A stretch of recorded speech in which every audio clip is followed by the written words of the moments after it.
I'm Josh Beck, and this is our very first episode, and I am joined by two awesome guests. To my left here is Richard Archie, and why don't you tell us a little bit about yourself, Richard? Well, I'm the West Tennessee board member and director of the Tennessee Firearms Association, which is basically a grassroots organization of sportsmen and gun owners in the state of Tennessee that have gotten together and decided we'll go lobby in Nashville for our firearms rights. Awesome.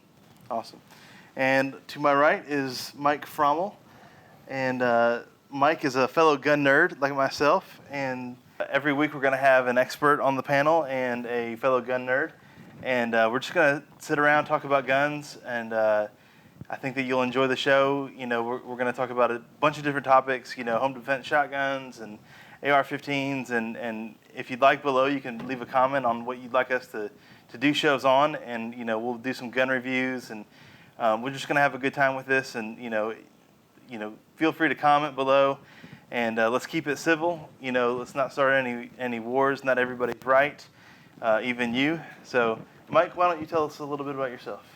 I work in live production. Pretty avid shooter. Like to shoot any chance I get for fun. Grown up pretty much shooting since I was about 8 years old. My father was former law enforcement, so we kind of grew up with you know, the rules and you know, the gun safety and you know, making sure you know exactly what you're doing, keeping it safe all the time. Yeah, that's one thing I definitely know about Mike is that you are not going to have a gun in the room without him safety checking it. This is the Mr. Safety Man, and I really appreciate that about Mike because, you know, nothing's worse than being dead. So That is true. Uh-huh. let me ask you, what was your first gun that you ever owned? My first gun was a little Stevens 22 single-shot rifle that my grandfather gave me when I was 12 years old, and I used it for everything at that point. I used to squirrel hunt and rabbit hunt with that. Yeah. We used it to take care of predators on the place and vermin. You know, killed a lot of possums. Right. But, you know, it was a single-shot 22. It had the cocking piece. When you loaded it up, you had to pull the cocking piece for the safety on the back. And I still have that rifle, and we'll give that to my son someday, and he can pass it on to his kids after that. But I've had that weapon for a long time, and it still functions very well. Wow, yeah. What about you, Mike? What was your first? First firearm was a I don't know what brand it is because it's worn off now, but it was a lever action single shot 22. Yeah. You know, you had one round in the chamber at all. You know, Right. You didn't have a magazine, or you know, tube or anything to load up. Cock it every time, and you know, back then, you know, about 8 years old, if you were a can in West Tennessee, you were not safe. Yeah, I think, you know, my first gun was also a 22. I think, you know, that's really a good place to start. You know, my daughter just recently shot a 22, you know, for the first time. Now she shot a 22 AR, you know, so she got, you know, all I had was a bolt action. You had a lever, and you know, so every week we're going to ask each guest what their EDC is, what your everyday carry is, and we'll start with you, Richard. What do you carry every day with you? I carry a Colt Officer's Model 45, which is a reduced size. It's not the full 5-inch barrel. It's got a 3.5-inch barrel. Yeah. You got 7 in the magazine for that, so fully loaded, you got 1 in the pipe and 7 in the magazine, or 6 in the magazine. You got 7 rounds on board. I carry an additional 2 magazines in a holder on the left side. Yeah. I carry in a rake reverse method inside the belt with the shirt. It's a tuckable holster, and that way I can wear that and not have to have an extra jacket on. As you know, in West Tennessee, it's pretty warm out here. Yeah, and it's so like it is here in the studio today. Yeah. So what I do is I carry inside the waistband with the tuckable carry so that I can go ahead and tuck my shirt in and yet still have my weapon ready if I need it. Right. All right. Yeah. What ammo do you use in the 45? I use cork bond bullets, and because you know, the whole point of the matter is I hope I never have to take that weapon out, but if I'm going to use it, I want it to do its job quickly, which is to make that individual stop the course of action he decided upon that made me bring that weapon out. So I use a factory load core bond ammo that is set up for critical defense, and that's my choice. All right, cool. What about you, Mike? What's your everyday carry? I've got 2 choices depending on what season it is. Like right now it's just kind of boiling hot here in West Tennessee. I'll generally carry a SIG P232. Okay. Loaded with. That's a 380. Yes, it is 380. So you have to worry about your shot placement a little more, But it is completely concealable, which is very important to me. Depending on where I go, where I work, things like that. I just want to make sure that I don't want to advertise, that I have it at all. It's also loaded with some Corbon Plus P. Okay. It needs We to got work. 2 Corbon fans here. In the wintertime, I carry one of my most favorite pistols of all time, which was my first pistol, was a 6-hour P225 in 9mm. Nice. And it is, it's usually loaded with some type of, personal self-defense load. Right. Well, when we come back, we're going to talk about shotguns as your home defense.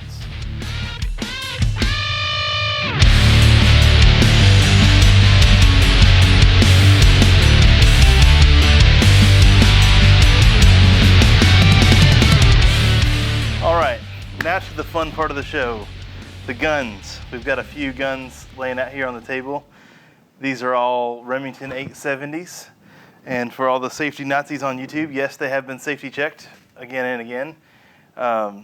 So anyway, what do you guys think about the shotgun as a home defense tool? Like we talked a little earlier, when I hear something go bump in the night, that's the weapon that I personally pick up and carry with me to do a perusal of my perimeter. A person doesn't have to be a perfect shot with a shotgun to allow him to take care of a situation. It is my choice. A couple of different reasons. For number one, you don't have to be dead accurate with it. Number two, you're not going to over-penetrate if you're shooting out. If, God forbid, you have to use that weapon to protect yourself, what you don't want to do is penetrate that wall and get into the next house. Right. So the reason that I prefer a shotgun for home defense is the fact that I can control the field with it, and yet I don't have to worry about what's going to happen 70 or 100 yards away from me. Right. What do you think, Mike? I kind of in the same vein. This is my 870 Express Magnum here.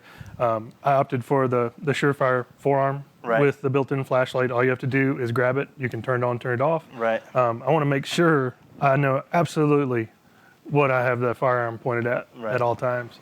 And like he said, I want to pick a load that doesn't over-penetrate. I don't want to, go through the neighbor's house and the tree down the street and keep going.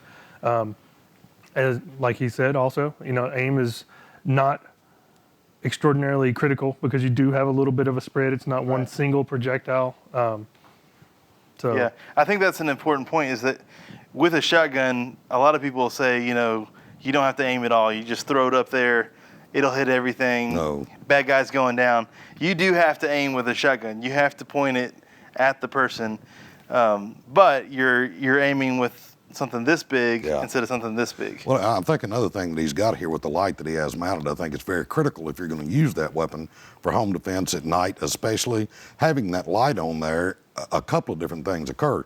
Number one, it gives you the ability to make sure of your target, which all of us who use a weapon for any purpose need to be sure of our target. Right. Secondarily, with the genre of lights that we have nowadays, they're real bright. You can effectively help keep a person, from hurting you with simply putting that light on him. So the way you've got it mounted there is the perfect application of that.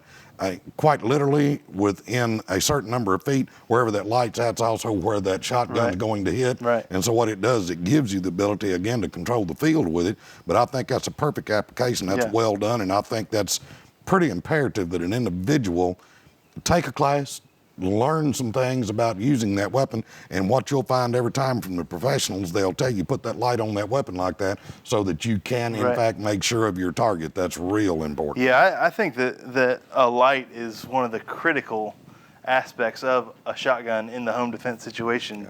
Like this 870 here has got the Magpul hardware on it, and you can actually mount rails to the bottom here. So you could put a rail here, mount a light there. You could mount, different, accessories there. You could, go wild almost as if it was an AR. I think it's one of the most crucial parts to having a shotgun as the home defense is to put a light and put a very bright light. Yes. You want to be able to see. You want them to be disoriented. Correct. I like for the pump, that sound can be a deterrent as well. Well, see, I kind of disagree with. If I'm going to go out there and face a man with an empty shotgun, there's probably something wrong with me in the first place. So the deal about hearing it rack, I'm sorry, but in a situation where you may need to protect your life, you don't need to take the extra half a second. Get you a clicker. Get you a sound device to play make that noise. through your sound Don't system. go out there with an unloaded shotgun. Yeah, I'm well, sorry. I wouldn't say that. I think that like in my house, the shotgun doesn't necessarily have the round in the chamber, but as soon as I get to the closet where the shotgun is, then I rack it, and maybe bad guy hears it and then runs out. I would definitely not advocate for running out with an empty shotgun. You see it on TV all just the so time. that you can rack the round in. Your law enforcement officer chases the guy all the way down the street and into his car, and then he loads it. I'm sorry, but that's... It's especially with pistols. The cops pull out the pistol, and they rack it. Sorry. Come on. That's a personal peeve of mine. Come on. Yeah, I would much rather my weapon be ready to function right then. But you also have to then keep it in a much more secure location. Right. You've got to have it, they make the bedside locks that have the complete trigger guard and all that stuff that are pretty easy to get into now. Right. So just... there's a lot of good options, and I think that you mentioned a really good thing is that if you're going to have a weapon like this with this much power in your house, you better have a good security system, some way to secure your weapon to where it's not going to get in the wrong hands. I think it's a very important aspect. You young boys are not familiar with what we used to do, but our fathers used to stand a double-barrel 12-gauge shotgun up in the corner, because everybody had a chicken coop and a couple of hogs out in the backyard in West Tennessee, as I grew up. And to keep the foxes and the skunks and everything else out of your chicken coop, you kept shotgun leaned up against the door. Everybody understood, though, that it was a tool. We didn't play with the guns back then. Your father made you understand that if you were going to use it or touch it, it had to be in a controlled environment, because that thing was, in fact, a tool and could hurt you really, really bad. We were educated, and, Yeah, I think education is a big part of owning weapons. Educate your children. Educate yourself. Go take classes. Be proactive about it. Don't just buy a gun. Don't shoot it and just put it in your closet. It's going to do you no good. The difference too, what you saw on TV with a gun was Andy Griffith. Back when I was a kid, that was the only show. What you see now is you see Hollywood dramatizing guns to the point to where and then you've got all the games on the internet, and the kids think it's a game. It's not. It's real serious, and as parents, we are duty bound to make sure that we teach those children about what a weapon is, what it does, the safe use of it, and then to be required to keep it safe in the house if you're going to have one. Yeah, I make my daughter, when she plays with a Nerf gun, use safety rules. Like, don't point it at anybody until you're ready to fire. Only, point it down at all times. Like we practice with everything. Well, everything's... That's ultimately good sense is what that is. Because they're looking to you to be the parent. You need to be responsible enough to make sure they understand, because what you do in play, you'll do in real life. Well, what about ammo? What kind of shotgun shells would you guys recommend for someone using a shotgun as a home defense? I personally keep a fairly light load in my weapon. I actually use #2 goose shot. A lot of people talk about wanting to put double-aught buckshot in their shotgun or slugs. My concern there is over penetration. Inside the distance that I intend to use that shotgun, a birdshot load is going to do everything I need for it too. And so therefore what I keep in mind is #2 goose shot, or it's basically a hunting load. And within 20 yards, that's going to be devastating on an individual.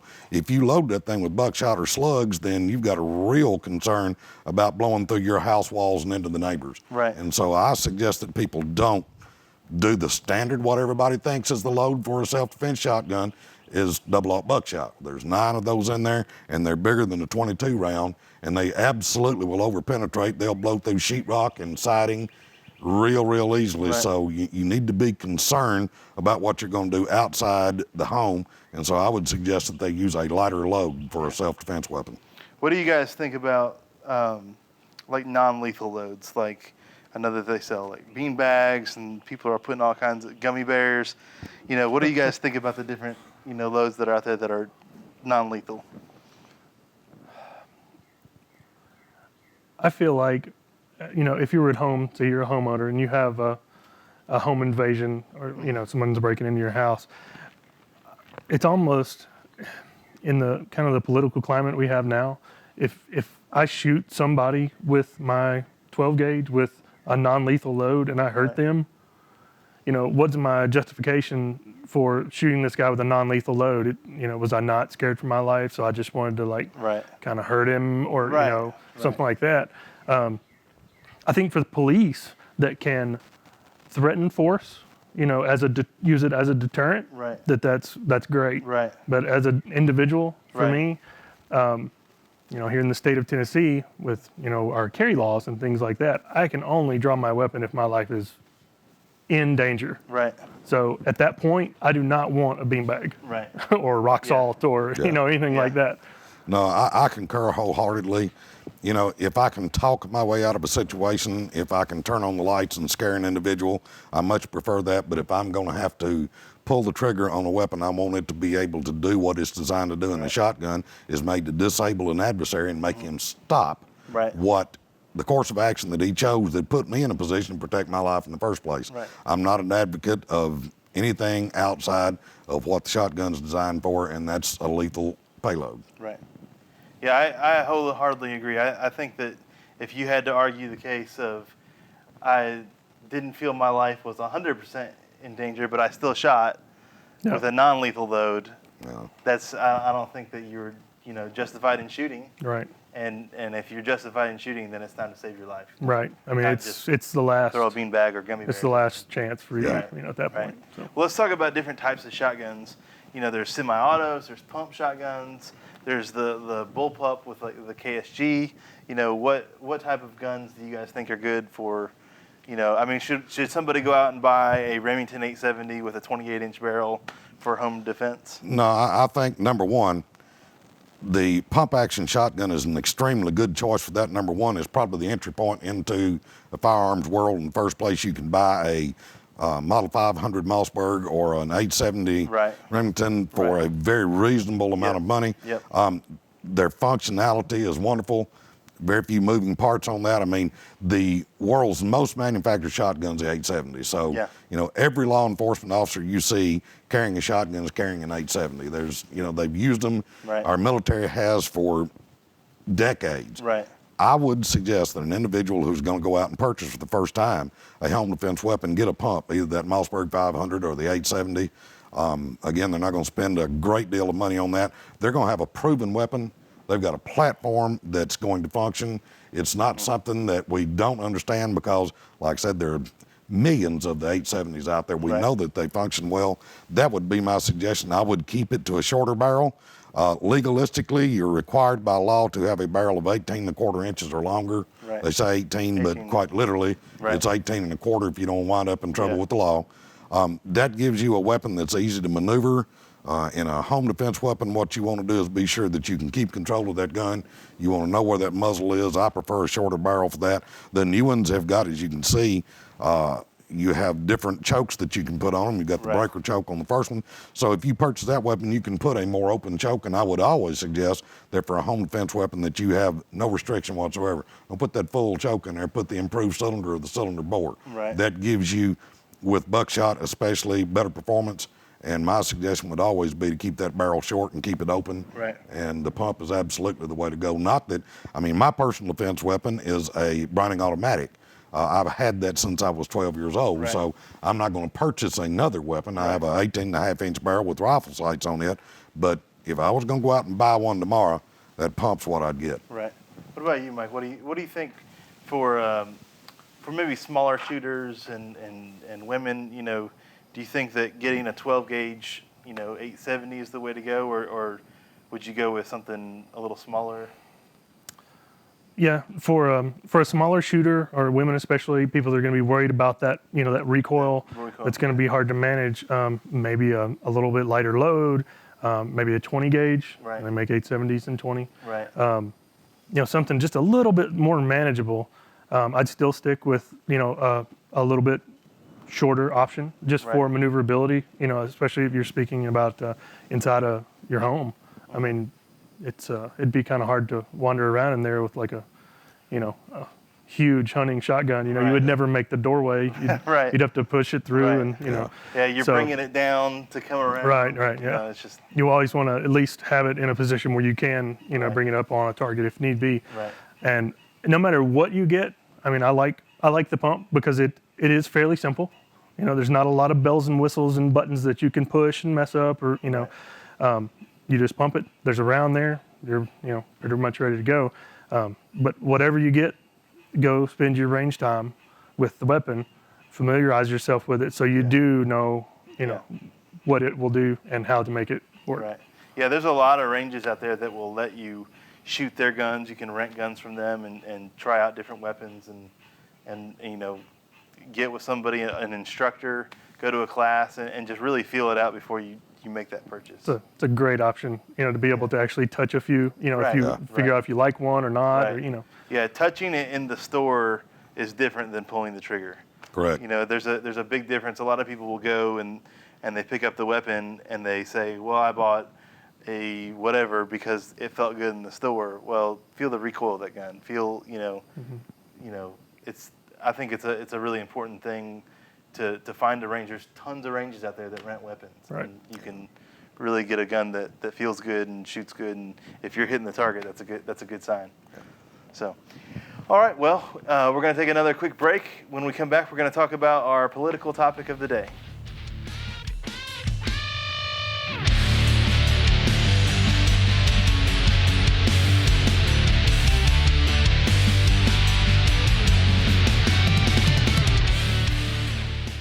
Welcome back, and now we're going to talk about our political issue for the week. And what we're going to talk about is it was announced that Kelly and Giffords are going to go to do a multi-state tour where they're going to be talking about bringing awareness to the gun show loophole and background checks. What do you guys think about them doing this multi-state tour? Do you think that it'll be effective? Do you think that anybody will change their mind? Well, personally, my thoughts on this issue are only criminals don't pay any attention to laws. If they're effective in getting a separate law passed and adding different stipulations to the background check, the only people that are going to pay any attention to them are the law-abiding individuals anyway. Criminal, by their very nature, is not going to abide by the law. I've never seen anybody getting ready to rob a store say, I got to make sure that I've got correctly purchased ammunition, that my weapon is registered. The whole thing is a political show is what it is. I mean, Gabby Giffords originally, when she ran for her political seat out there in Arizona, was touting herself as a very pro-Second Amendment friendly individual. I mean, we've got video of her going to the range and shooting, Now, and I hate the fact that she was shot, but the guy that did it was a criminal. He had been removed from his college because he had threatened his instructors. The police there in his hometown knew that he was a problem, but nobody went out to his house and made sure that they took his weapons. They didn't institutionalize him. Nobody did anything, and they already knew that he was an individual who had propensities to violate the law or to be violent. So I don't think that you're going to gain anything except give the government more opportunity to put restrictions on law-abiding individuals. And I think that's what this is all about. Yeah. Mike, do you think that when they do things like this, when they go on these multi-state tours where they go and they try to bring awareness to the problems of the guns, do you think that it affects anybody? Do you think anybody changes their mind at all? It's hard to say. Yeah. But I don't think anybody changes their mind. I think that it just kind of helps propel the people that kind of already think that way. Right. I don't see them, rolling through here and swaying my choices at all. Right. Right. Well, what about the gun show loophole? Is there a gun show loophole where you can? There is not. Basically, what it boils down to is every purchase of a weapon that comes from a retailer right now goes through a background check. In the state of Tennessee, if you go to a gun show and the guys that are registered there that have their weapons out on the tables, right. If you go and pick that up, it is a state requirement right now that they go ahead and do a background check before they transfer the weapon to you. What they're talking about is a private sale between individuals, and that can occur at the gun show, in the parking lot, at your home, wherever. Right. In the state of Tennessee, we have a separate law now that requires an individual who would do a private sale to do his best to vet and make sure the individual that he's transferring that weapon to right. is not a criminal, that right. he doesn't have a felony, or that he's not emotionally or mentally disturbed. Right. We already have that law now. Right. But just like you can sell a car to an individual without having to go through a dealership and do all that kind of stuff, in the state of Tennessee, you can still do a private sale. Each state has the ability to design and implement their laws for that state. In the state of Tennessee, you and I could do between us a transfer of a weapon, but we can't sell one across state lines. Right. You can't sell a pistol or a long gun to an individual in a different state. Mm-hmm. You have to do it within state, and the more largesse you give the government, the more they're going to take control, and that kind of contramands what I consider the Constitution to be. Right. Like here in Tennessee, we already have, when I go to buy a gun, I go through a background check. I've done it many times, and every time it runs through and checks to make sure that I legally can purchase a gun. And I think it's really funny when I see on TV all the time these people saying we need background checks to save lives, and I'm like, the people that are buying guns to shoot people are not going to go through a background check. Right. No matter what background check you have, it's not going to make a difference. They're going to go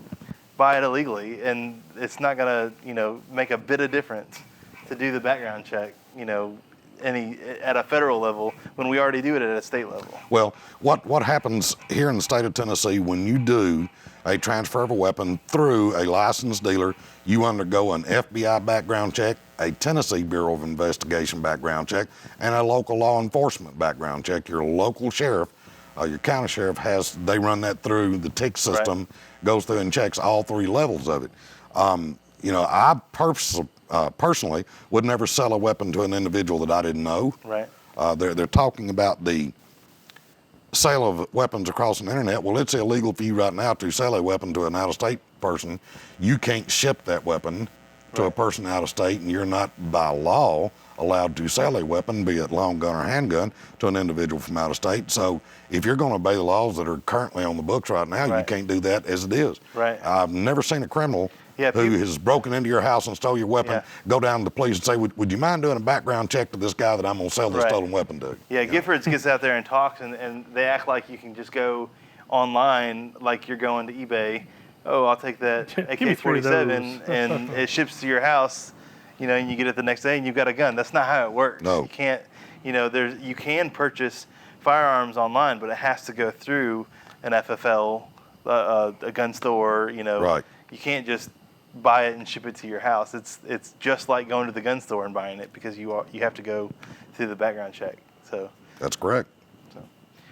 All right, well, that's the end of our show this week. I hope you enjoyed it. Please comment and let us know where we're missing it and where we're getting it. And please be civil and subscribe right here below. And we'll see you next week. Thanks.